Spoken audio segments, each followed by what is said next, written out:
Hey, welcome back to Grid Gym. I was totally banking on it freezing up on me there, but it did not. So, welcome back to Grid Gym. Today's Friday. It's a great Friday, too. This is absolutely amazing. This is the best the weather's going to get all year, and it's right before all the bugs show up. So this is a really good time, and hopefully pretty soon we have all our work hanging behind us and all the shelves and everything, so it doesn't look so bare here. But you're in the office today, and today we're going to go over... really, it's less of a topic, and I just want I see this all the time. I see people fall to this. I see people blame it on it and blame their lack of success or their failure on this stuff, and it's something that gets in the way a lot. But I'm really jumping too far forward there, and I need to back up. I'm in this course right now. I'm actually in this marketing course, and the marketing course is pretty cool. It's really interesting. It's not something that I have a lot of study on. Almost all my study is in exercise, and then I started getting into nutrition, and then I started getting into the mindset stuff, and then I actually got to the point where I hired coaches for exercise and had coaches in that, and hired coaches for nutrition, and and eventually I hired a coach to help me map my mind. And I've never really gotten really gone anywhere else besides those topics until the last couple of years when we really wanted to reach out and help more people, and we needed to do that. We needed a better message, and we needed to figure out how to actually communicate in a way online. And so this is the first time I've ever taken a marketing course, but not the first time I've ever taken a marketing course, but this is one of the first marketing courses I've ever taken. And one of the things is really eye-opening, I think, and that the general population could get out of studying marketing is there's a few things here. We like to think of ourselves as special, and I really do think that for the most part, everybody is. Everybody's unique. Everybody has certain attributes. Everybody has certain things about them. But I think it's much more of an algorithm that marketers have than we like to think. We are all susceptible to certain things. Like you watch Fox, you watch CNN, you listen to the radio, you watch commercials. They're trying to get you into their stratosphere somehow, right? And I don't think we look at this and are like, oh yeah, no. I think a lot of us tend to look at this and say, oh no, I'm not susceptible to that. Give me a second. I'm not susceptible to that. I'm smart. I'm a smart person. I'm not going to fall to the crap that those places put out. And you might not. I'm not totally sure. I'm not saying that you're not a smart person. I think very, very smart people are still going to be affected by the influence of marketing. I think it's very interesting how certain things can really get to us. It's not. I think the people who haven't ever studied anything about marketing tend to look at it and say, "Oh, that's just something that they tried out and then." What's in my throat? Excuse me. Anyway, they look at it and they're like, it's something that people have tried out and it seemed to work and it sold their product.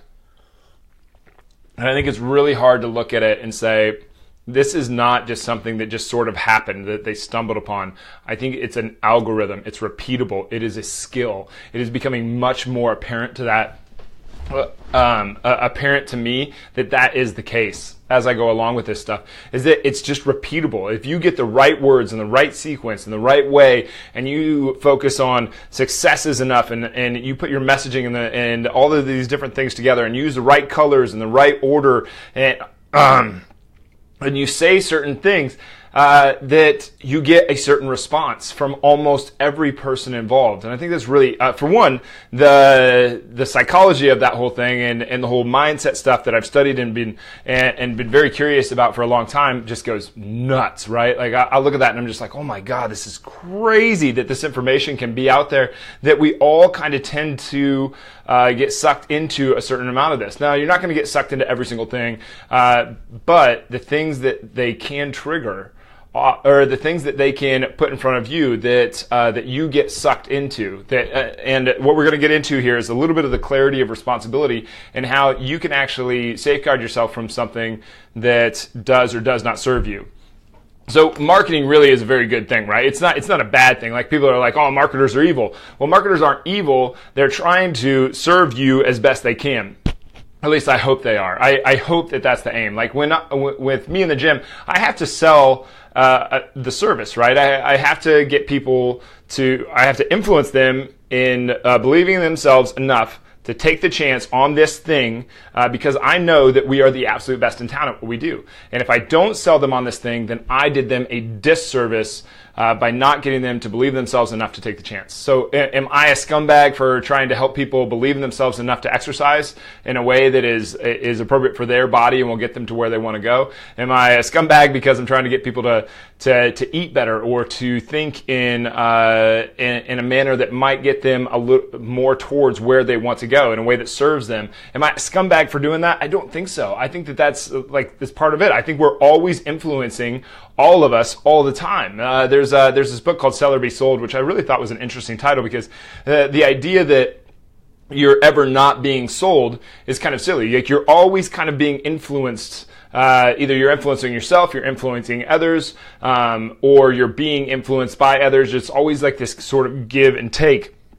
And I don't think that it's as much of a just chance occurrence as people think. I think it's an algorithm that is repeatable and works on everybody to some extent for the things that they are interested in. So that's the first thing that I want to mention. This is not going away. I didn't have that till right when the show started. Isn't that crazy? But I haven't done a lot of talking this morning. But anyway, what was the first thing? The clarity of responsibility. I don't remember where I was there. Shoot, which point was I on? Anyway, the clarity of responsibility is that you always have power. You always have an option. You always have some kind of power that you can do something. And I think a lot of people like to, especially in today's world, where we like to point at a perpetrator and a victim and an oppressor and a this and a that. And I don't know, like, they might be accurate, they might not be accurate. The way I look at it is that I always have power over my scenario. I can always do something to improve upon where I am. And I believe you do too. So even if you were in it, like, you're 5 foot tall, 100 pounds going, and somebody's trying to pick a fight with you, and they throw a punch, and you get tagged with that punch, like, you get to walk away, you get to duck, you get to move, you get to do something. You have some kind of power over the scenario where you can do something. So when I say that, I'm not trying to say that, like, other guy isn't being a jerk. I'm trying to say there's a clarity of responsibility here. What can you do for your situation? The other guy threw the punch. He's responsible for throwing the punch. You are responsible for whether you get punched or not.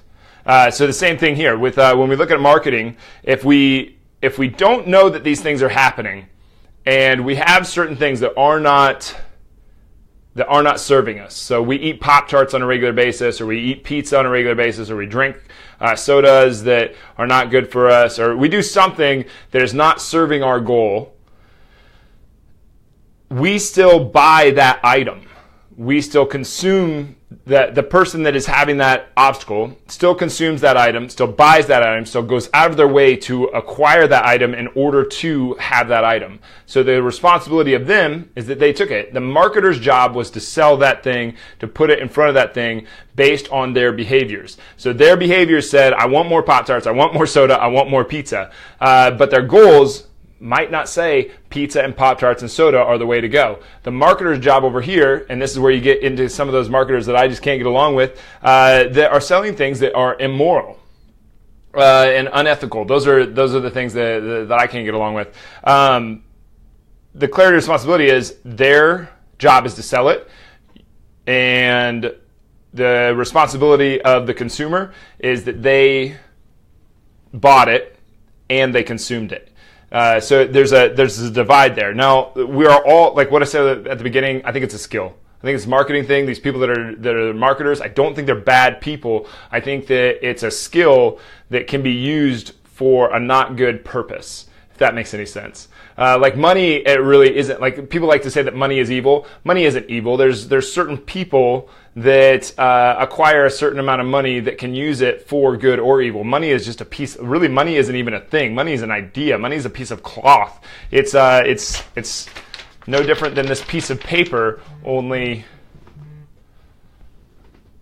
we assign value to it. I don't know what's going on there with one of the cameras here, but Anyway, so you have certain buzzwords, you have certain tools that people use. And one of the things that you really got to watch out for is, well, first of all, let's get clear. Let's get clear on what you actually want. Let's get clear on your ideal scene. Brian and I were talking about this at the gym the other day. What is your ideal scene? What do you want? What do you want out of your relationships? What do you want out of your, what kind of money do you want to have? What kind of house do you want to live in? What kind of yard do you want to have? Be greedy, be selfish, be egotistical, be narcissistic, be an asshole when you're writing out your ideal scene. Be uninhibited in what you want. Get very, very, very clear on what you want. Because if we're not very clear on what we want, then we have all these other things coming in. One of the things we were talking about is was the law of attraction. I don't necessarily think the law of attraction, I think it's a good tool to use, but I think what's happening there when you visualize is you hammer down on this, focus on certain opportunities that will get you to where you want to go. I don't think that it's like you're actually attracting it to you. I think that you're recognizing opportunities. I think there's opportunities all around us. And I think that we can all agree to that there's opportunities all around us. There's things that we could do at any point in time. There are just so many of them that how could you possibly sort them out and figure out which one you're actually going to choose? And so when you do focus in on that one thing that you do want, like the law of attraction, visualization, all these kind of things talk about, now you're not attracting that to you. You're recognizing that opportunity and you're deadening out all the other ones that would not serve you and focusing in on that one that does. So when it comes to this marketers and this kind of stuff, that's a very powerful tool. You're less susceptible to all these things that used to be the behavior that you would get sucked into, and you're more likely to go in on the one that you are focused upon. And if you get your mind to be rewired to only be focused on that singular thing, now we get ownership. And now we're more likely to be pulled towards that one thing. We're more likely to notice that opportunity. So I think you have opportunities all over the place, just like you have opportunities to buy things all the time. You're constantly getting hit with ads. We're talking about marketing. You're like, I can look at my the office that I'm in right now. I have at least 6 over there, things that are 7 that could be considered sales and marketing things. I have a bunch of books right over there, bunches of books. Each one of those is a marketing thing. I've got a poster. I got another thing behind me. I got a few things right here and a few things right there. You look at your phone, you're constantly getting hit by ads all the time. There's nothing really wrong with this. It's just the world that we live in. It just is. I don't know if there's a good or a bad to it. Really, like, how many times have you ever found out that there was a concert in your backyard in your hometown and you didn't hear about it and you're like, God, why didn't I hear about this? That's because the marketer did not do their job. And that sucks, right? So it sucks when the marketer doesn't do their job. So if that's the case, then how is it when the marketer does do their job, only it's not the result that you wanted to get and sold you the thing that you didn't actually want? But that's the clarity of responsibility. You bought it. You consumed it. And it takes a lot of guts to really recognize this, that you always have power over your scenario. You always have power over your scenario, and it's not about lack of compassion. It's separating the feelings from the logic. It's like there's a time to be over here, and there's a time to be over here, and there's a time that you can be both. But it's very hard to be both. So if you separate the feelings from the logic, if you go into this, I almost consider both of these spaces, like I consider this like love, compassion, caring. This is the space when I'm very cooperative, when I'm not efficient, I just want to be. This is where I'm like, I'm with Rachel at the end of the night, and I just want to spend time with her. I just want to be with her. I just want to do our thing. Over here, this is where I want to be extremely efficient, extremely logical, and I think I want to have massive amounts of reason and objectivity here. I want no heart going into this. I want to separate those two because it's very, very hard to do these at the same time. So whenever I'm looking at this, like the clarity of responsibility, that takes a lot of guts to go over here to this Logos place. I call it the Logos. Someone turned me on to that about a year or two ago, and I really liked it. It's the origin of the word logic, and to me, just like people consider love this like sacred space over here, even though they don't have a definition for it. They consider love this sacred space where everybody needs to love each other. Well, I consider that I agree, and I also consider this logical space over here extremely sacred. sacred. I think this is just such a sacred place to be. So if you're looking at this, like the clarity of responsibility, responsibility I think belongs and can belong in both, but over here it's much easier to analyze and to look at it. So there's certain buzzwords that go along in marketing, like science-backed is one that I hear a lot in the fitness industry. Go check their science. Like if you go check the science of a vegan a person that's spouting about veganism and how bad meat is for you and all that stuff, you will find that basically like there's 0 peer-reviewed studies. The studies that they do have like 3 people involved. They just don't have enough volume. They don't have enough people involved to actually make it a study. The Blue Zone study is not actually a study. It's a survey. Those are 2 different things. Most of them don't have a double blind. They're not real studies. They're not real science, but there's a science-backed. We have studies. It's not actually. And then the other word, one of the other words is secrets. Secrets is a really common one that you see. Like secrets is a very easy. There's other ones too. I didn't write them all out because I thought it would get kind of boring to do a whole talk on what are the buzzwords that are used in marketing that we've been learning through this stuff. But the thing is, if you look at this, if you get real with your own eyes, it's really when you start to see the clear lies that go on, the lies that you tell to yourself, the lies that other people tell to themselves, and you start becoming awake to these different things, you will develop, when you see the clear lies, the lies that are just obviously there, you start to develop clear eyes. And then and that sounds kind of cliche. I don't really care. It's real. It's very, very real. Like the more clarity that you can build into your life, the better. Because then you can decide. You can look at something and it can suck you in. Sometimes I get sucked into stuff, and I even have studied this stuff to a pretty decent level at this point. And I still get sucked into them. And when I do that, when I get sucked into one of them, I'm like, whoa, what's going on here? How did they get me? So then I'll reverse engineer and I'll go back through and I'll be like, all right, so they had this, and they had this, and they had this in their ad, and this, and this, and this, and that's why I got interested, and that pulled me in. So curiosity is one of the big hooks for all of us. I get hooked into almost all the curiosity stuff. I'm like, I want to know about that. What is it? What are the three foods you should never eat? Sure, I'll listen to that one for a certain period of time. The funny thing is, usually they don't tell you the 3 foods that you should not eat. But you have a certain amount of power within this. It's not like you're powerless when the marketer comes to you. Okay, so calling yourself the victim of a marketing scenario, I think, is very, very silly. And it puts you into a position where you find yourself powerless, which is the real sad thing. Because I don't think that you have 0 power. I think that you are burning with power if you choose to acknowledge it. I think we all are. We all have this ability to look at this stuff and decide. Like I wrote this the other day. I think it was on Instagram or whatever. But you're just one decision away. You're one decision away, and just finish that however you want. You're one decision away from the life that you've always wanted. You're one decision away from working towards everything that you've ever desired. If you're off track in your nutrition, you're one decision away from being on track with your nutrition. If you're just one decision away, like your life is going to be built up of all of these little tiny decisions along the way. Are they working towards what you want or working away from what you want? And marketing is one of those things that just the marketers are looking at your behaviors, and then they try to hook you into their thing. And hopefully their thing serves you, and they're not scumbags, but sometimes they are. Sometimes they're just like the Bill Gates when he got mad at the guy that I think he was working for Pepsi, and he was trying to recruit him to be their own CEO, and he said he finally got sick of him, and he goes, when you're done selling soda water or sugar water to kids, give me a call, and he slammed the phone down. I thought that was kind of a funny story. But like that's the thing, was that guy... He's like, I'm so like that. He got to kind of like his purpose in life. Like, what is your purpose in life? And I think he realized I need to do something else. So hopefully marketers aren't being scumbags, but there's a clarity of responsibility. You bought it. They sold it. You consumed it. They sold it. This is a really hard concept to grab, but once you do, it's extremely powerful, and it can affect different areas of your life more than just you think on a blanket.